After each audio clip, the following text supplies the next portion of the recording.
Through the GEP Supply Chain Volatility Index, which is a leading economic indicator, we're tracking worldwide demand and suppliers' capacity to meet that demand. We do this through a monthly survey of more than 27,000 businesses. We're now in our 8th consecutive month of notable excess supplier capacity worldwide, and there really is no end in sight to the global manufacturing recession.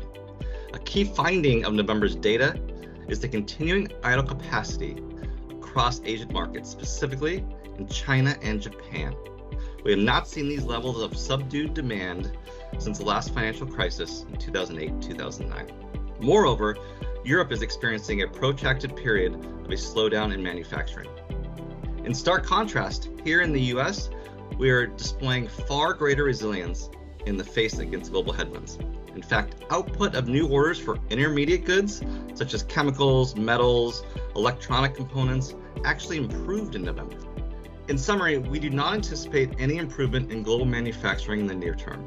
But this also means that procurement leaders continue to have great leverage to secure better pricing and terms with suppliers in 2024. For more insights, go to gep.com/volatility to download your full report. I am Todd Bremer, Vice President with GEP.